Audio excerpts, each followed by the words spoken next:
Athletes garner our attention every turn, it seems.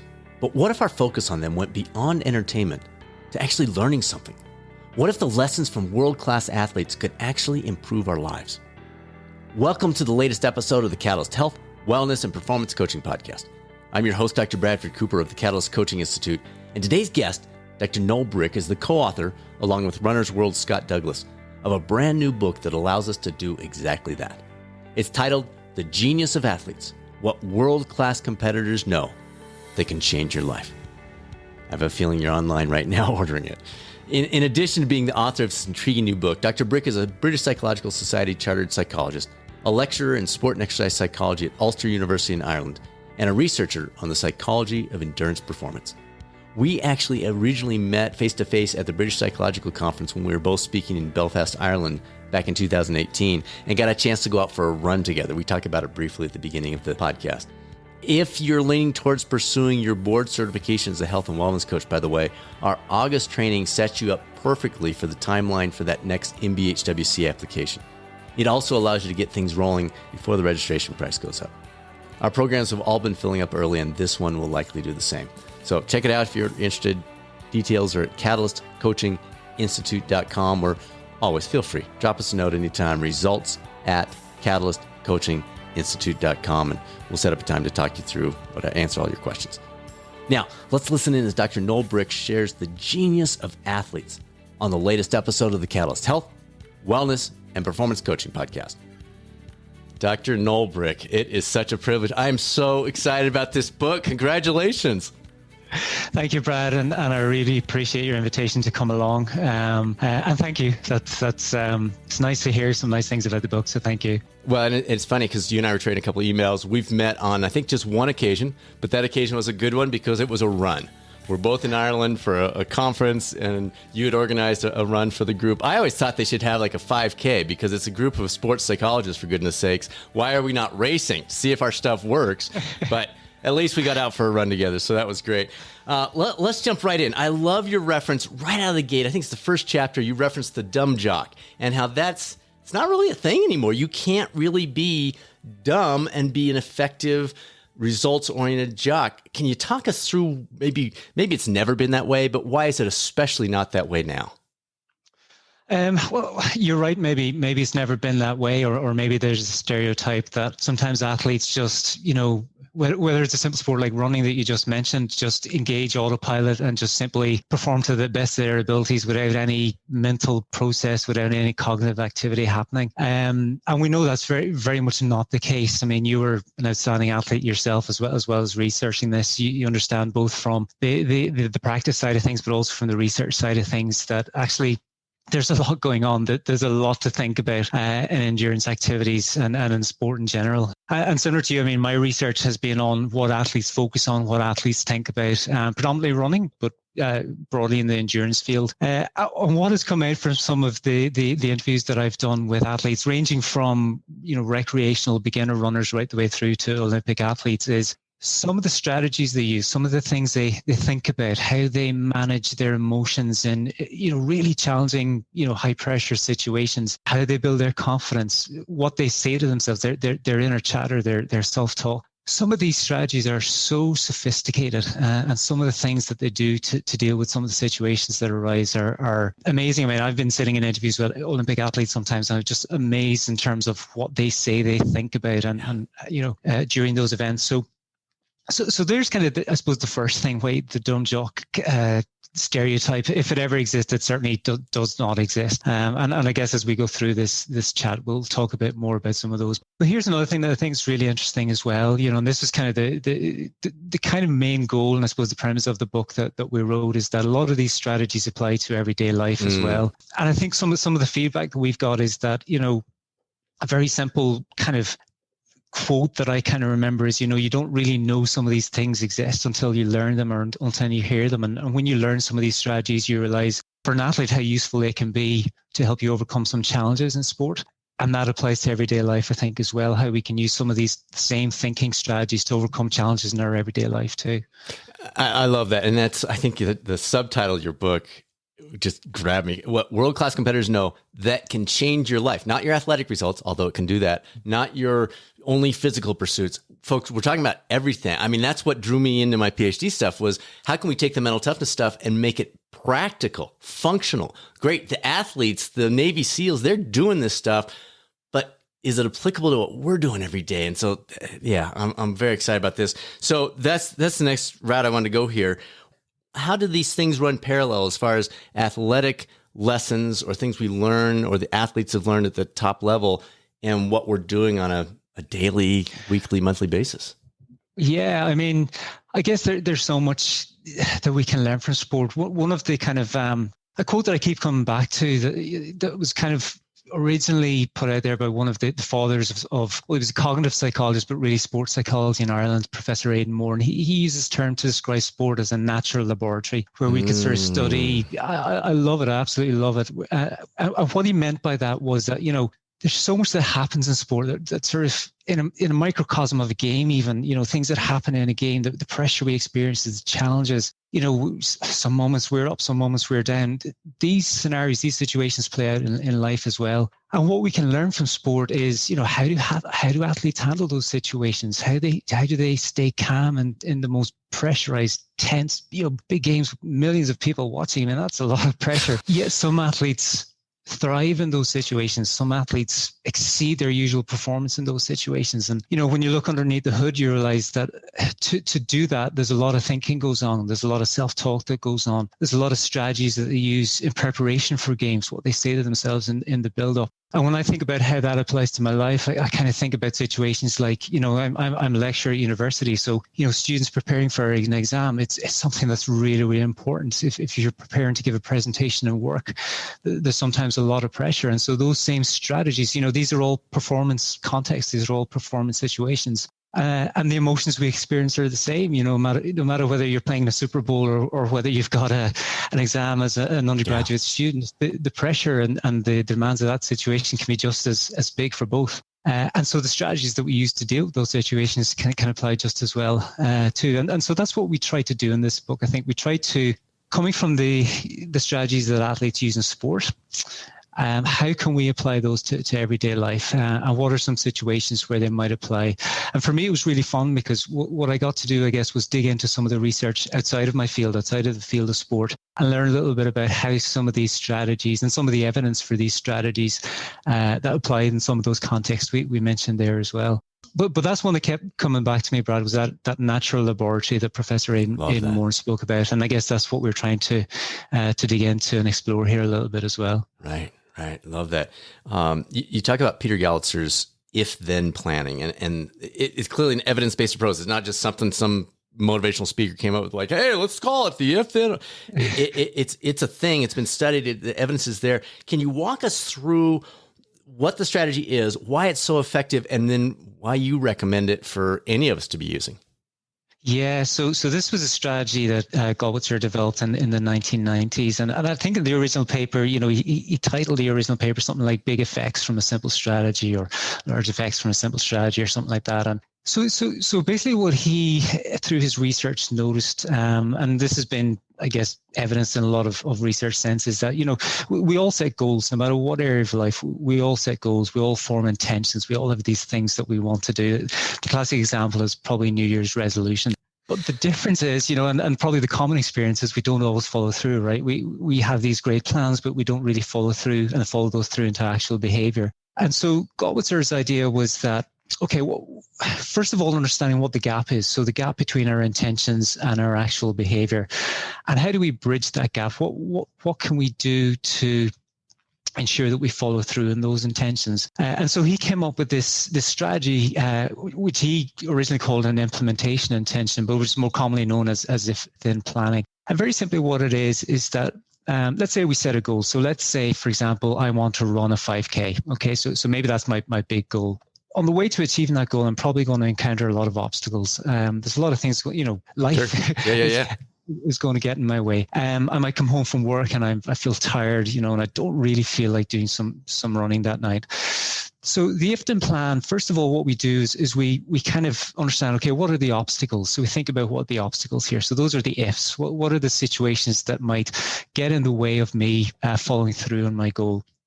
The then is the solution, the plan. What will I do in response to that if situation, the obstacle that might get in my way? So if I come home late in the evening, I might decide, okay, well, instead of sitting there for, an hour watching TV to try to work up the motivation to get out and go for a run, I might just say, as soon as I get home, I'm going to put my training gear on and get straight out the door. And, even if I go out for 2 minutes, that's fine. That's okay. But I'll get out the door. That's my then. I'll start my run, and you know what? I might decide to go for a little bit longer once I get out there.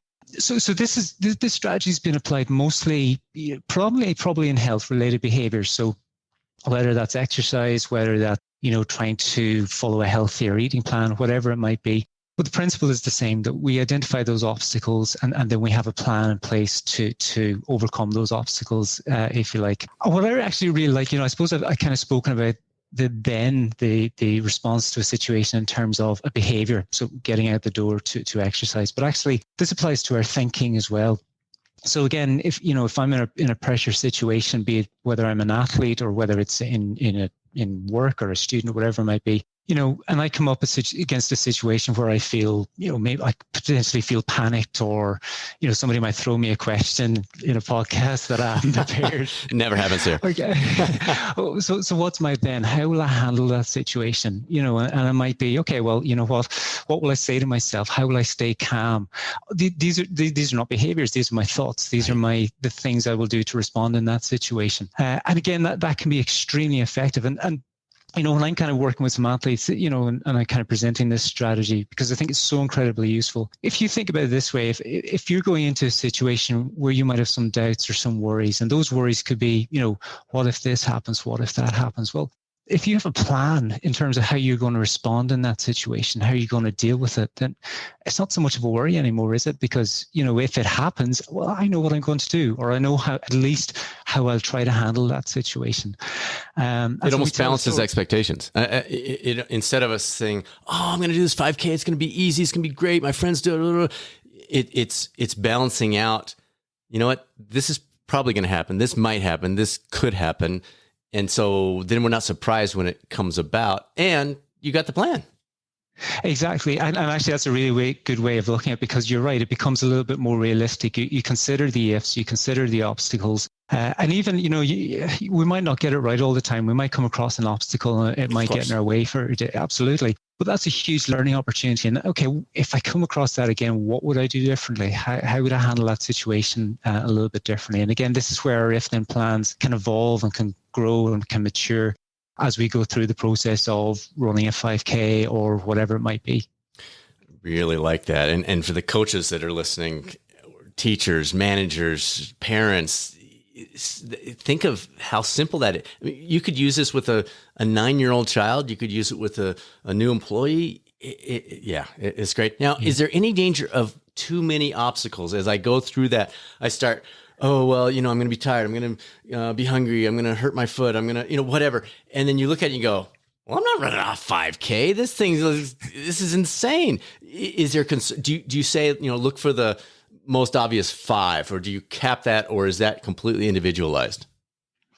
I think one thing actually that comes out from this research is that once you have, this is a slight, answering your question from a slight angle, but one thing that comes out from that research is that, so once we formulate our if-then plan, one danger, if you like, is that we then focus too much on the if. We're looking for the obstacles. We're overthinking the obstacle. And that, I think pretty good advice is that, okay, once you've got a plan, fine, the plan is there. If it happens, again, it's an if, it's not a when, it's not necessarily going to happen. But if it happens, then you've got a strategy to deal with it. But you're right, sometimes I guess you can kind of overthink those situations and overthink those potential ifs then as well. One approach I really like, and this maybe balances it as well from another angle. We tell a little bit of a story in the book about Michael Phelps and how he used this for his mental preparation for races. And he wouldn't just focus on the negatives, if you like, the what could happen, the things he didn't want to happen. He would also focus on the good things that could happen. And again, sometimes good things can happen, but we don't always respond effectively. Sure. Focusing on the good things, if I get into the lead in the race, that's a good thing. But how will I respond in that situation? So again, we can focus on the good things as well, and that can be really useful to maintaining our momentum as we go through any situation. I think one last thing to mention here, which I think is really important as well. I know you did a really excellent podcast a while back with Wendy Wood on habit formation. Great. It was awesome. I really enjoyed that one. And one thing about if-then plans is that, so what happens cognitively, mentally, when we prepare an if-then plan is that our response to that situation becomes a little bit more automatic. We don't have to think on our feet as much. And so it's not quite a habit. It's not a habit as automatic as a habit would be, but our response becomes more automated. Mm-hmm. And so we don't have to, stop and think as much in the situation. We've got a plan that comes to mind a little bit more readily when we encounter that situation. And you're not using as much mental fuel, if you will, because you save that for something else. Yeah, exactly right. I'm not having to use, for one thing, I'm not having to maybe use a strategy that's not going to be effective, that might need more self-control. Yeah. And that's the mental fuel, the willpower that you talk about. So you've mentioned emotion a couple of times. I want to walk down this path a little bit because we see such a broad range of responses. What role do emotions play in achieving our goals or enhancing our lives? And sometimes I get the sense that a lot of researchers say we need to suppress them, or the coaches say we need to suppress them. I don't know. Can they be the driver? Can they be you don't want to live on emotions. You can't sustain that for an entire soccer game or basketball game or something. But do emotions have a positive role as maybe a spark or a catalyst or a shift or something? Or in general, are emotions a negative thing?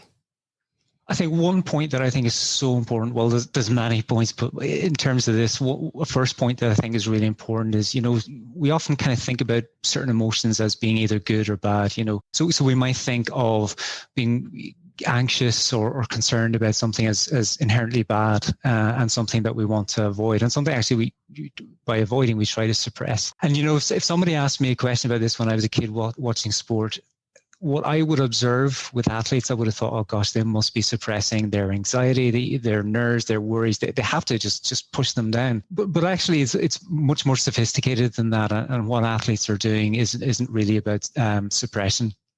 So I think a first point that's really good to know here is that emotions are not really good or bad. Every emotion has a purpose, and emotions have a function, if you like. And even some that we think of as maybe bad.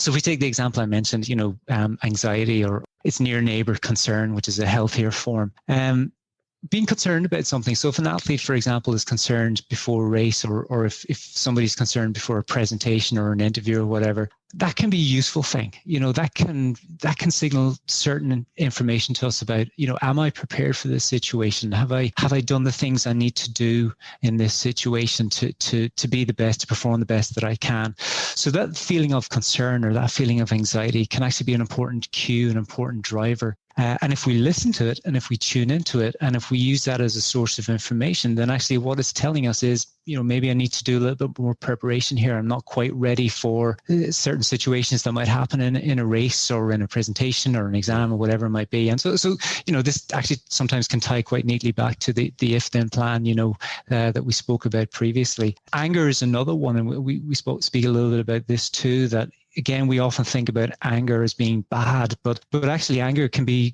expressed the right way, not suppressed, can actually be very, very healthy and very, very useful. So, when we talk about things like assertiveness, that's a healthier form of anger, and expressed in the right way can help us to deal with situations in our life too. So that's probably a first point, that a lot of these emotions that we speak about are not necessarily good or bad.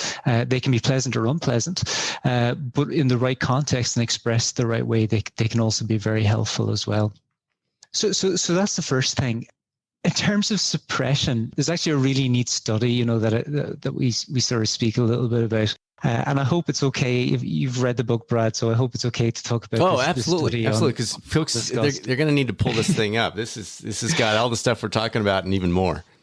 Yeah, so this was a really interesting study that looked at the impact of emotion suppression on sporting performance. And the emotion that the researchers tried to dig up in this study was disgust.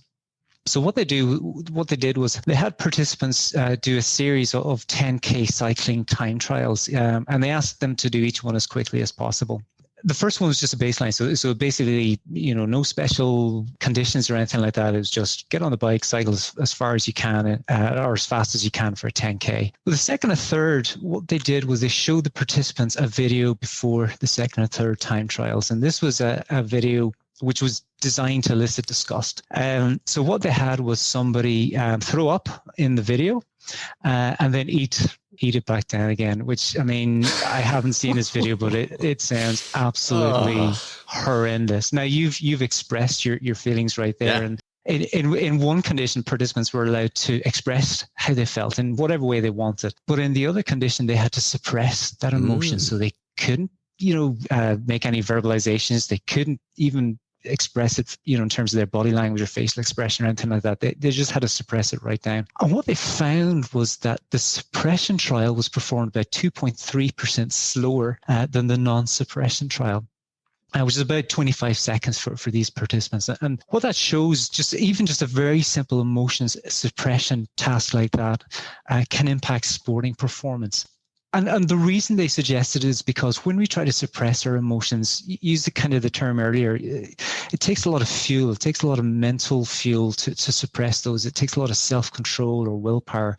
And that can hurt our performance. Self-control and willpower are limited resources. And just like suppressing an emotion takes self-control, so too does performing a 10K as fast as you can. You've got to control urges to stop or to quit. And so when you deplete that resource by suppressing an emotion, for example, it can also hurt performance in other areas. So I think the key thing here is that learning how to express our emotions or learning how to manage our emotions in a healthier way is much more effective than trying to suppress them, trying to avoid them, or trying to hide them in some way, which can be, I suppose, in a sporting context can be unhelpful, but actually in a real life context as well. Ultimately, what tends to happen when we try to suppress emotions this way is that ultimately we experience them more intensely, and in doing so, we tend to vent them more, maybe aggressively or violently or whatever it might be. So expressing them or having some way of expressing them is a much healthier way of dealing with those emotions. Well, and coming back to your if-then. So if I'm in whatever, let's say a triathlon, and I've gone through the if-then of a flat tire, then my emotional response is significantly different than if I haven't. And I'm like, oh my gosh, I don't even know how to use this pump, and I'm not sure I have the right CO2 cartridge, et cetera, et cetera. Now same situation, same flat tire, same race, same temperature, same everything else. One, I've gone through the if-then, so I simply get off my bike, change the tire, get back on and move. There's no need for the emotion. I'm not suppressing it. It's just not a need for it. The other one, I haven't done that exercise, and now I'm all up in arms and going, oh my gosh, what am I going to do? So that exercise, your first one can help your second one you're talking about. Absolutely, because you've got a plan in place to deal with that scenario. And I mentioned Michael Phelps earlier, and the great story, which again you can find out a little bit on this, both in the book and he's spoken about it openly. So during a 200-meter butterfly final in the, I think it was 2008 Olympics, similar to that punctured tire scenario, his goggles started to leak during the race. And a strategy that Bob Bowman, his coach, and Michael Phelps himself had developed was that if something like that, so again, if situation, an obstacle, if something like that were to happen in a race, what would they do? And he had a whole load of different scenarios that could happen, his suit ripping, et cetera, et cetera. But in this particular example, his goggles started to leak. And I think, if most of us, if our goggles started to leak and suddenly, you're swimming blind, you don't know where the lane markers are, you don't know when you have to turn. I asked a group of athletes this recently when I was giving this example, and I sort of asked, what would you do? And people are like, this is an Olympic final, by the way. Well, I'd probably stop, or I'd panic, or I'd just, I'd just give up in the race or whatever it was. But his solution, if anything happened, was to start counting his strokes. So, okay, what's he doing there? So he's staying focused. He knew it would take about 21 strokes to swim a length. So he stayed calm, he stayed focused, he focused on the process of swimming as fast as he can. And as he swam the final length, he counted 19, 20, and on 21, he reached out and touched the wall. He won the race in a world record time, despite the fact that he couldn't see where he was going in that final length. So again, that just shows how having a plan can really help your emotional response in that situation. And in that context, having a plan helps you focus on the things you would want to focus on to swim as fast as you can, or cycle as fast as you can in your example as well. Let's jump into self-talk. One of our published studies looked at self-talk in runners, and I wasn't surprised by the results. I was surprised by the magnitude of the results. We saw a far bigger impact on that than I think Mark or Martin did as well. How does you talk about self-talk in your book? How does that play a role in our non-athletic lives? And what are some key tips to applying that to what we're doing on a daily basis? Yeah, and by the way, I love that study that you published on self-talk with runners. It was a really nice study. And one thing I loved on that actually as well was how some runners, even though they perceive their effort to be extremely high before the intervention, was actually even higher afterwards. So they had no idea. They were like, oh my gosh, how did that happen? I thought that was incredible, and it shows how effective and how powerful what we say to ourselves can be. So when we talk about self-talk, really it's that kind of inner chatter, that inner dialogue that we all have, or monologue sometimes that we all have with ourselves. And actually, when it comes to sporting context, and especially, our field in endurance, the evidence base for self-talk is probably one of the strongest of all the techniques. There's some really good evidence about how it can help to improve performance, to cope with higher perceptions of effort, that this task is really hard and I want to stop right now, etc. And it was really, probably last point, it was really fun for me to dig into some of the research on this outside of the sporting context as well. And I'll talk to one or two studies which I absolutely adore. They're brilliant studies. But broadly, to talk about our self-talk, so sometimes our self-talk, well, I guess sometimes it can be very negative and almost defeatist in some situations. So it can be very simple things that we sometimes say to ourselves, like, I can't do this, or I give up. And that's not just in sport. It can be completely trying to do math, or it can, in a presentation or an interview or whatever it might be. And I guess one of the important things to indicate there is that what we say to ourselves can have such a powerful influence on how we feel, and then B, how we subsequently act. So for an endurance athlete, if I'm saying to myself, I can't do this, this is too hard, I give up, well, guess what? I'm probably going to give up, or I'm probably going to slow down, much sooner than I otherwise would. And what the research has shown is that when we say very simple things to ourselves, like, I can do this, keep going, you can do this, that those simple statements, repeating those simple statements to ourselves, can have such a powerful influence on our performance. And you've shown it in your research with 800-meter runs, and some other research, going from time to exhaustion trials where people literally go on a bike at about 80% of their max and try to maintain that for as long as they possibly can. There's a classic study from 2014. Well, it's 2014, but it's a classic study in this area already, I feel. And what they showed was that a 2-week self-talk intervention with very simple statements that I just mentioned, improved cycling to exhaustion time by 18% in a group of athletes. Cycling at 80% of our max. Most of us, unless you're an exceptional athlete like you, Brad, most of us, like me, would maintain about 10 minutes probably at an intensity like that. It's exceptionally difficult. But these participants who were just repeating simple self-talk statements they learned, like, I can do this, keep going, push through this, lasted 18% longer, wow. which is incredible. It's huge. So it shows how powerful it can be. And there's some recent studies actually which have built on this. And there was a study by some of the same researchers recently, and I love this one. What they did was kind of similar statements. So it was like, I can do this, I can push through this. They had participants do cycling time trials, either speaking to themselves in the first person.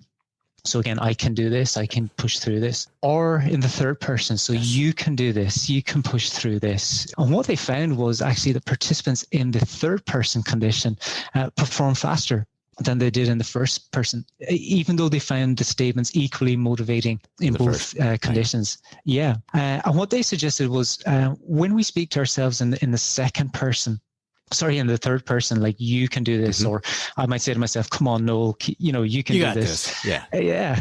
what we do is we create this self-distancing effect, this psychological sense of distance between ourselves and what we're experiencing. So we almost might speak to ourselves like an encouraging friend would do, or a coach might do, or a supportive work colleague might do. And this psychological distance, and the opposite is a self-immersed perspective, which is the I'm in this world of pain right now doing this task, and it's really challenging, and I'm not sure I can do this. So what was fun for me was to actually dig into some of the research on this outside of the sporting context. And what they found is actually some of the effects are just the same.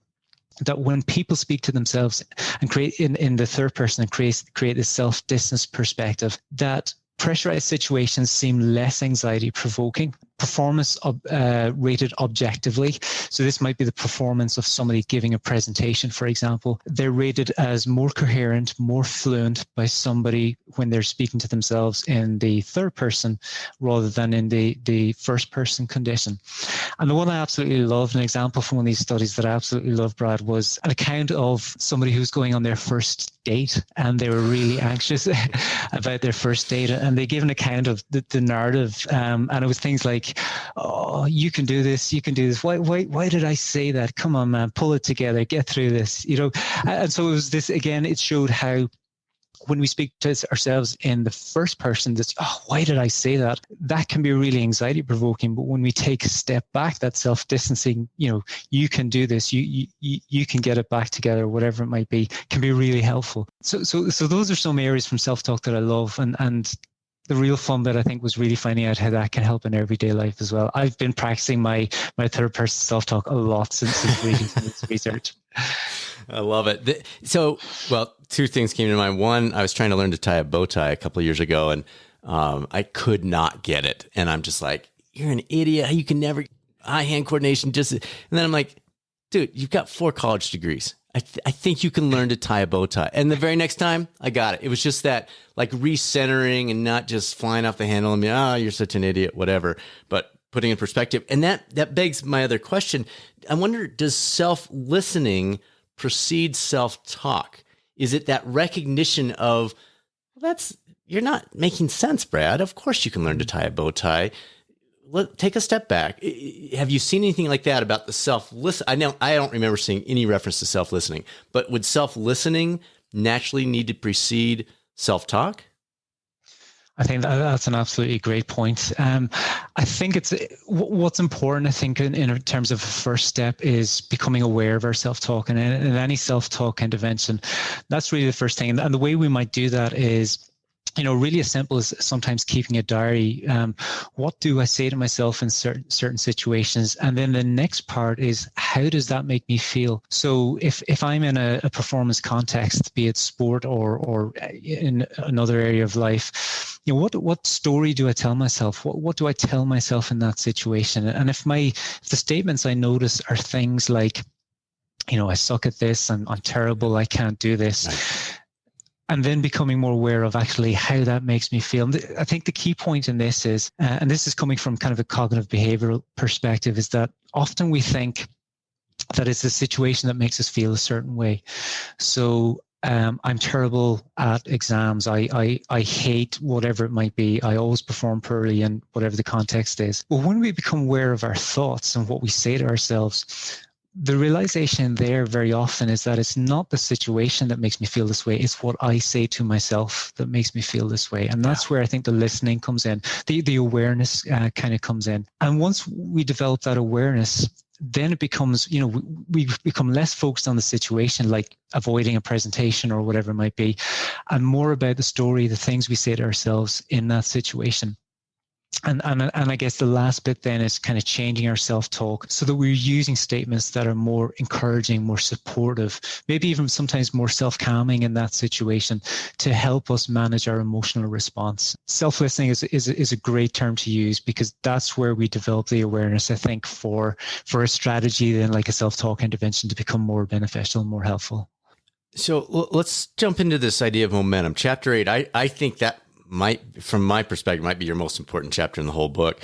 We all tend to be pretty good about getting started. You mentioned New Year's resolutions. Hey, I'm going to do this. Here we go. Let's do this thing. But staying the course, that can often be a different story. What are some of the keys to the maintaining momentum that might help our listeners as they're doing this? So thank you for what you said about that chapter. This is, I think you're right. I think it's one that's really important because, when we were writing this book, there's a whole different draft of some of these chapters that are still sitting on my computer. They never made the light of day. And one of them was about setting goals. And after writing this chapter, we kind of sat back and we kind of thought, and the realization was, hang on, people know how to set goals. Everybody, we all have goals in our life. The real problems, the real issues that we face are following through on those goals. And even getting started, we're pretty good at that. But you're right, it's maintaining momentum and seeing it through to completion. That's the little bit. So if anybody wants the bonus chapter that's still sitting on my computer, it's there. But actually, I think the key bit, you're right, is keeping going. One thing right from the get-go in this chapter that I think is worth mentioning is we speak a little bit about some of the habits, if you like, the daily routines that some top athletes have. And I think if I was to say a point number one on these is that, the very simple strategies like getting enough sleep, getting enough rest, eating healthily, all those kind of things, which, by the way, when we look at New Year's resolutions that you mentioned there, those are top of the tree, right? Mm-hmm. Those are the ones that most of us tend to set. Starting there is a good point because, we spoke about emotional regulation, and eating healthily, getting enough rest and sleep is a number one thing, I think, to being able to regulate our emotions. So how do we follow through on those things? Well, I think some of the strategies we spoke about are really helpful, like if-then planning. So again, how do we overcome obstacles? So in terms of goal setting, it can be things like, getting derailed, other distractions getting in our way. So again, how will I deal with those other things that just happen in life that might knock me off track? Procrastinating, putting off getting started even. Again, how will I get started? And again, if-then planning, going back to Goldwasser's work, that was the whole purpose. That was the whole point of following through in our intentions and getting started on our intentions by developing these if-then plans. So that's kind of a big one there. One other thing, and I'll go back slightly on what I said about everybody knows how to set goals. There's some fantastic research, very recent research on a type of goal called an open goal. It's, most of us kind of have heard about these SMART goals that we set a specific target. Like, again, I want to run a 5K. That's a specific distance that I want to run. It's measurable. Yep. All those things. Open goals is a relatively new area of research. And what an open goal suggests is that rather than setting something very specific, I might set myself a goal that goes something along the lines of, I'm going to get active and see how much I can do. Okay, so it doesn't really have a ceiling, a specific target, if you like. It's get active and see how well I can do, or see how far I can go. And what the research has suggested in a physical activity context certainly is that setting open goals for people who are beginning a new behavior tend to, when they engage in the activity, they tend to feel less pressurized, and they also tend to find the activity more pleasant, more enjoyable than when they set a specific goal. And the reason for that is, and this feeds into a lot of other things, I believe, as well, like our self-belief, our self-efficacy, is that if we set an open goal, let's take, physical activity targets are 10,000 steps a day. Okay, let's take that. That's a specific measurable goal, 10,000 steps. If I get active and I'm just beginning on my journey to get more physically active, and let's say on day, the end of week 1, I've averaged about 6,000 steps per day. Well, if I have that specific goal that I'm trying to reach, I might look at that 6,000 steps and think, gosh, I failed. That was dreadful. I only got to 6,000 steps. My goal was 10. I'll never get there. I'll never do this because I tried really hard. Whereas if I set an open goal and I suggest to myself, okay, I'm just going to get more active. I'm going to go walking every day and see how well I can do. I can look at those same 6,000 steps and think, wow, I went from 0 to 6,000 this week. That's outstanding. Actually, that's pretty incredible. And I quite enjoyed it. Let's keep this going. Let's develop on that momentum. So that's kind of one thing in terms of goal setting research that I think is fascinating, how we can use different types of goals, non-specific goals like open goals, to give us a very different perspective on what we're doing and the activity in that case that we're doing. Wait, let me jump in on that one because you really got me thinking. I know the folks listening are going, wait, now what? What is he talking? Who are there? A couple of researchers top of mind that you could throw out to us that have gotten into some of this open goal stuff?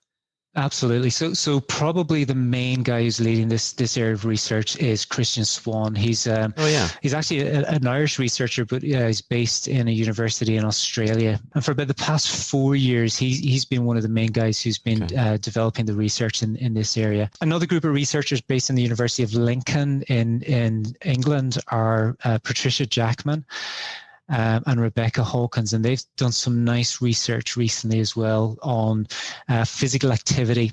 Okay. And again, differences for beginners between open goals and specific goals. And the broad finding is really what I've sort of mentioned there, that for beginners, which again, if we're setting a goal and if we're trying to do, again, anything, be it physical activity, go through those top 5 New Year's resolutions, get more sleep, eat healthily, all those kind of things. I guess I'm probably expanding beyond where the research is currently at by suggesting that open goals can be effective in other areas, but certainly it seems very promising that open goals can be effective to change our perceptions of our achievement and actually the task that we're trying to begin, I guess, or the goal that we're trying to achieve. So the skeptic in me, or maybe I'm speaking for some folks listening, are saying, does that just let you off the hook? Is the idea better than yesterday? We use that phrase a lot, this idea of better than yesterday. Is the idea of that goal not, well, I can just do whatever I feel like? Is it, I'm going to improve? I may not walk 10,000, but I'm going to increase from my 1,500? Or is it just, I'm just going to kind of see what happens? And like, is there any, because better than yesterday still, or improvement still has some sort of feedback loop, whereas I don't know. So is there feedback loop still, does it still exist, or do we take that completely off the table with this strategy? No, absolutely not. And a slight subtlety in terms of defining this. And I think what you say is absolutely right, especially, for somebody who's really physically active. What they found in one of their studies was that for people who are regularly active, so you might say experienced in terms of physical activity, those people preferred the specific goal. Those people preferred the measurable. Okay. So again, if we kind of maybe sort of put it this way, if somebody's really physically active, if we're just using physical activity as the context, so I've got the tools, I've got the skills, I know what to do. The suggestion is those people like the targets. They like the specific targets. Okay. It's like, okay, I'm going to test myself and see if I can get to that 20-minute 5K or whatever it might be. For somebody who's beginning the behavior, who doesn't necessarily have the tools, physical activity is a very complex behavior. It involves a lot of things. It's, it's knowing what to do. It's reorganizing our lives sometimes to fit in physical activity. There's a lot of learning there. And so to facilitate that learning, the open goal can sometimes feel a little bit less pressured and actually the activity more enjoyable. And to kind of close a bit of a loop there, one of the key things, and this is coming out from work predominantly led by a researcher called Paddy Ekakakis, who's in Iowa State University. In terms of physical activity, he suggests that the most important thing for long-term adherence and maintenance of physical activity is that it's enjoyable during that it leads to positive effect, as he describes it during. And so any strategy that can help make the activity feel more pleasant, in this case, like an open goal, can help to increase long-term adherence. And for somebody beginning and trying to maintain that momentum, that can be really important. That makes sense. All right, now let's run down a little bit of a rabbit trail here. It seems like those, I don't know, we just look around, and maybe it's just because it's in the press and we're inundated with so much in terms of headlines, but it seems like so many people that are incredibly successful on the playing field are leading disastrous lives off the playing field. Well, what's going on with that? It seems like, as you've said in your book, the concepts that help in setting A apply to setting B, and yet we're not necessarily seeing that at the top levels of athletic performance. Any thoughts on that? Well, I think that's a really, there's so many ways we can go with this question. I think it's a really, really good question. If I was to think about that from a number of different perspectives, I suppose something that comes to mind recently, or something that comes to mind with recent examples are, sort of mental health, for example, with athletes. And there's a lot of great conversations from athletes about, mental health struggles and things like that. And I guess one thing that I would suggest in answer to that, so what the research would suggest is that the incidence of mental health issues amongst athletes are pretty similar actually to the general population. There's a whole lot of nuances in that, but generally it's pretty similar to the general population. But for athletes, I guess there's so many other pressures. I mean, for most of us, going out, getting exercise, being physically active is a hobby, and actually an emotion regulation strategy that can be really helpful for our mental health. But for athletes, things like injury, not performing as well as they might do, being deselected, and even actually the environment sometimes that athletes operating in. I mean, it can be pretty relentless and unrelenting sometimes. And that can be really damaging and really lead to a lot of poor mental health outcomes and lower well-being amongst athletes. So I guess, some of the reasons there are very specific to a sporting environment. And so, when we do talk a little bit about some things, and especially some really, I think, really important, really interesting research from Mustafa Sarkar, David Fletcher on sporting environments and how they can impact on outcomes like burnout, low mental health, etc. And broadly how resilience is important in the sporting environment and its importance for that. So that's kind of one thing, I think, and I understand I'm going down a little bit of a rabbit hole there, but I think that's one thing that's... We love rabbit trails here. Keep going. Yeah, no, it's really important. The other one that comes to mind when I speak about that, and this is very much relevant to a story that we tell about a former US miler, Steve Holman, in the book. I guess one other real challenge area for athletes is transition out of sport. And that can happen for a lot of different reasons. I mean, it can happen suddenly in terms of injury, the deselection, or just the natural end of a career. And this idea of, well, I've been an athlete all my life. Huge part of my whole identity as a person is as an athlete. What do I do now? What do I do next? Where do I go next? And the story that we tell a little bit is that of Steve Holman. And he speaks about what he described as his wilderness years post his athletic career, where for many years after his retirement in the early 2000s, it was, what do I do now? I've been an athlete all my life. And he speaks about going for some job interviews that he didn't get. And it's like, wow, I was an Olympic athlete and now I can't get, some of the jobs that he was going for. And it took a little while, but what he realized, and the sort of, we spoke earlier about awareness of our self-talk, but this is awareness in a different context of awareness of what was he good at as an athlete. And this is maybe, kind of a truer answer to the question that you asked, that we sometimes see, okay, we're suggesting here that a lot of these strategies are helpful in a sporting context for athletes. And where do they apply in everyday life? And part of the awareness there for an athlete can be, okay, well, actually, what did I learn through sport? What was I good at in sport that I can apply to other situations in my life? And for athletes, these can be things like, well, I was a pretty good leader. I've got leadership skills.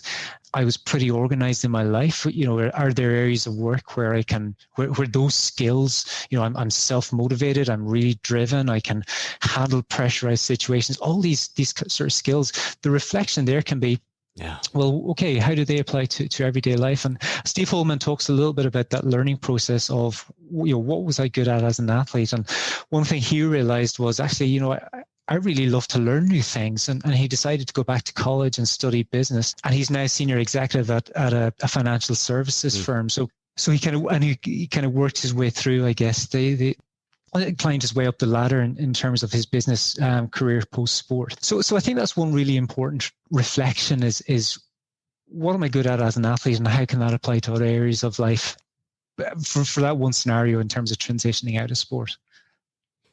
And I'm not going to get into the strengths profile that you talked about in your appendix, but for folks that are facing that, like that example, that would be a great tool to go back to. Or if you have a client, I think you may want to pull that up because that's a way to kind of pull together some of the things in terms of what strengths do you bring to the table.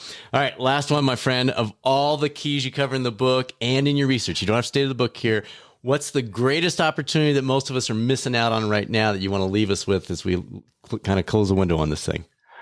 Oh, thank you for the opportunity to talk about my research as well. I'll keep it short because that could go on a while. If I could summarize it in one statement, in one phrase even that I've learned from the athletes I've interviewed and also that I've learned through writing this book, the phrase that I would use is psychological flexibility or mental flexibility. And what I've learned from researching athletes, from researching this book, from writing about the examples that we have in there is that, very often we sometimes think we've only got one tool in a certain situation. We've only one way of dealing with a certain situation that may not always be helpful. I recently read an example where, and the example they gave to kind of illustrate this idea of flexibility is imagine you're trying to get a drink out of a vending machine, and it, you put in your money, you press the button, and it doesn't work. And what do? We keep pressing the button. We keep pressing the button. We just think we got this one tool that we can use.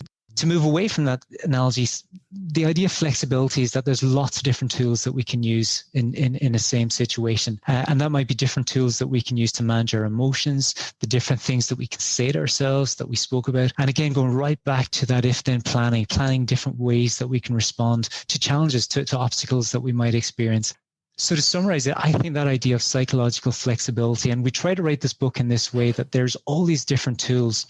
You mentioned the strengths profiling tool there as well. And part of that process is becoming aware of the situations that we might find challenging, and then using the menu of tools to find out, okay, what would suit me in this situation? What can I use in this situation that might help me manage my emotions in that situation or deal with that situation in a different way, to a way that may not have been working previously. So psychological flexibility, that's the thought I'd like to leave, that we've different tools, and learning how to use those different tools in a situation can be something really useful to do. I love it. My friend, this was so good. I really appreciate it. You can see I've got scribbles all over my notes. I've already read your book. I mean, there's a lot in here. So thanks for taking the time. We really, really appreciate it. What's the best way for people to keep up with what you're doing? And thank you for having me on, Brad. I really appreciate it. Probably the best way to keep in touch is on Twitter. So it's at Noel Bricky, Noelbrickie. And you'll also find on Twitter, for anyone who's on Twitter, a link to my website on there as well, which is noelbrick.com. So those are probably the easiest ways to keep up. Perfect. Well, keep up the great work. This is great stuff. And like I said, Alex Hutchinson is one of my favorite guests we've ever had. And when he wrote the top of your book here, I was like, okay, we got to talk to Dr. Brick, because he's got something going on right here. Thank you, Brad. I told you you were going to love that one. Again, the book is titled The Genius of Athletes, What World-Class Competitors Know That Can Change Your Life. Thanks for tuning into the #1 podcast for health and wellness coaching. It is incredible to think this is our 174th episode, and we have you to thank for it. Thanks for sharing it with others. Thanks for all your kind comments and notes. As long as it keeps growing, we'll keep it going. Next week's guest is Peg Tittle, and we're going to dig into an absolutely critical topic in the world of health, wellness, and performance, that of logical fallacies. You'll learn not only how to avoid them in your own life, but also how to pick them up when others, even so-called experts, are falling short in this area.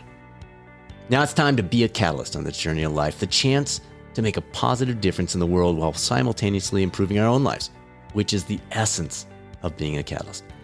This is Dr. Bradford Cooper of the Catalyst Coaching Institute. Make it a great rest of your week, and I'll speak with you soon on the next episode of the Catalyst Health, Wellness, and Performance Coaching Podcast, or maybe over on the YouTube coaching channel.